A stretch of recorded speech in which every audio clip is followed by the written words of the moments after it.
പച്ചക്കറികളൊന്നും ഇല്ലെങ്കിലും നമുക്ക് പെട്ടെന്ന് തന്നെ ഒരു സാമ്പാർ തയ്യാറാക്കിയെടുക്കാം.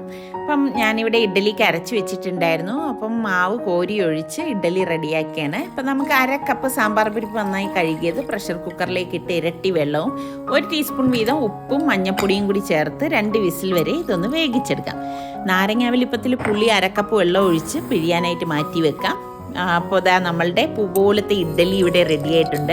പാനിലേക്ക് വെളിച്ചെണ്ണ ഒഴിച്ച് കടുകും വറ്റൽമുളകും പൊട്ടിച്ച ശേഷം ഒരു സവാള ഇതളുകളായി അടർത്തിയതും കറിവേപ്പിലയും കൂടി ചേർത്ത് ഇളക്കി കൊടുക്കണം. ഇതിലേക്ക് 1 തക്കാളിയും 2 പച്ചമുളകും കൂടി ചേർത്ത് കൊടുക്കാം. ഇനി നമുക്ക് ഇതിലേക്ക് സാമ്പാർ പൊടി, കായപ്പൊടി, മുളക് പൊടി, മഞ്ഞൾപ്പൊടി, മല്ലിപ്പൊടി, പാകത്തിനുള്ള ഉപ്പ് ഇത്രയും കൂടി ചേർത്ത് വെന്ത സാമ്പാർ പരിപ്പും ഇട്ട് ഇളക്കി പുളിവെള്ളം കൂടി ചേർത്ത് ഒഴിച്ചെടുത്ത് നന്നായിട്ടൊന്ന് തിളപ്പിച്ചെടുക്കാം.